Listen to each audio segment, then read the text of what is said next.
Hi, Clint Coons here with Anderson Business Advisors, and in this segment, I am going to discuss wholesaling real estate. Now, if you're a wholesaler, you've probably run into this issue at least once or twice.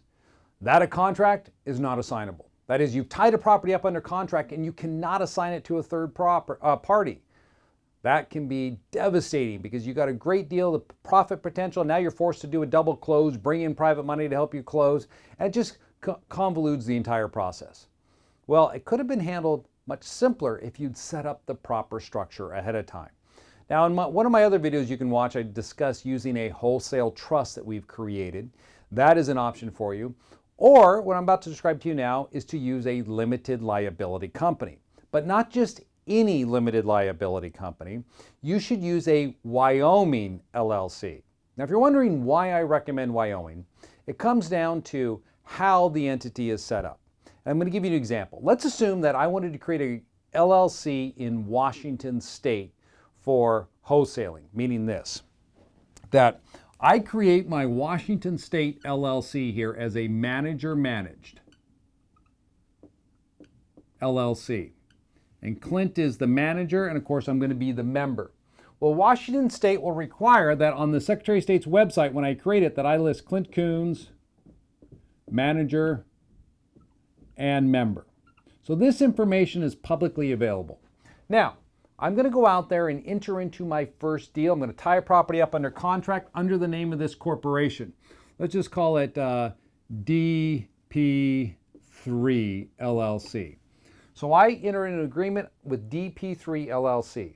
Now, one thing you should keep in mind when you're putting these agreements together, the way I would write them, your offers, is DP3 LLC and or designated entity. Use that. Do not use that and or assigns language that so many real estate investors talk about, because that is going to get it flagged many times. People see and or assigns and they get really nervous. Oh, I don't know who you're going to assign this agreement to. I don't want you to be able to assign it. But if you use and or designated entity and they question you on it and say, I may decide to take title in an LLC or a different entity at a later date. This gives you some out. Now, you don't necessarily need this language because of the strategy I'm about to share with you, but it's good to get used to using it nevertheless. Okay, so now I've created my LLC with the Secretary of State. You may not even have an operating agreement at this point in time, although you should, but if you don't, that's fine.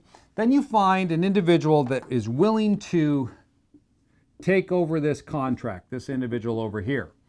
Because you have a contract that runs between your corporation to this seller who owns this piece of property to buy it for $150,000.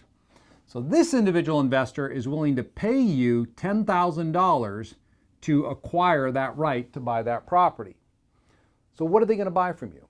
Well, they could buy your LLC. So if they buy your LLC from you, they will then become the member in your limited liability company, and of course, they're going to become the manager of your LLC. So this would work. You could sell them the LLC that has the right to buy the property. But here's the problem with using a state like Washington, California, any state that lists your information. Because once you've gone through this process and you've sold the LLC to this investor over here, then you need to go in and update the Secretary of State. Put on the new managers and members, which would be the investor, update, get your information off, because you don't want to stay on there. If you don't do this crucial step, you'll continue to be listed. The investor will not. It'll create a problem for the investor. They may not be able to close on the property because they're not listed on the Secretary of State's website. The other problem is, how long does it take the Secretary of State to update their site? Maybe you've got a 30-day close here, and it takes the state on average 60 days to show the new information.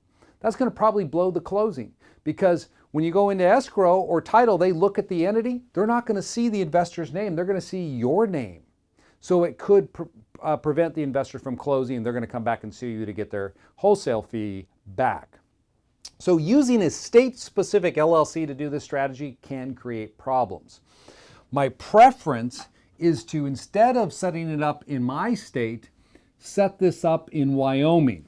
All right, so if I make this a Wyoming LLC, then the information which is listed with the Secretary of State as far as members and managers is null. They do not collect any information for the first year.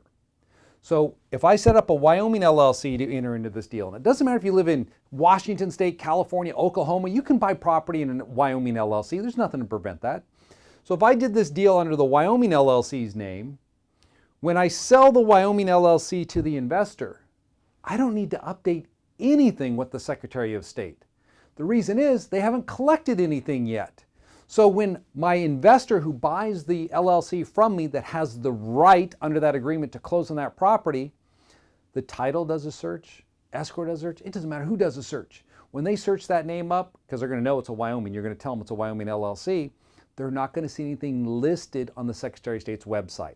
So they're going to ask you, the investor, who's in charge. And the investor then will produce an LLC operating agreement showing them as the manager and member of that LLC. This is the cleanest way to use limited liability companies in wholesaling deals. It gets you out of this trap of having misinformation up on the Secretary of State's website that could lead to confusion and prevent these deals from going forward. Now, there's some other things that need to go along with this process, by the way, okay? When you're doing an LLC, you're going to want to have a purchase and sale agreement to sell your LLC interest to this individual. You're going to want to have a manager resignation. So the manager, that is you, will resign, and then this person is appointed. So you have appointment of manager as well to appoint the investor as the manager of the limited liability company. So those are some of the documents that would go with it. After you've done this, of course, and you've transferred the LLC over, then the investor will go out and get an EIN for the LLC. Do not get an EIN for this LLC if you are the wholesaler. So what I do for most of my clients in this situation is we set up an LLC in Wyoming. They're the manager, the member. We may not even put together an operating agreement for them. We're not going to pull an EIN. We're going to tell them, hey, go out and put the property under contract in the name of the LLC. And then what you're going to do is when you find the investor, that's when we'll go in and put these other agreements in place and get the LLC transferred over. So Wyoming LLCs are the great way to go. If you're wondering, well, does it have to be registered in the state where the property is located? Let the investor handle that. All right, sometimes title is going to require that. Then the investor needs to ask ahead of time, will this LLC need to be registered in order to close? And if they say yes, well, since it's the investor's LLC, they can start that registration process in the state where they're buying the property. My name is Clint Coons with Anderson Business Advisors.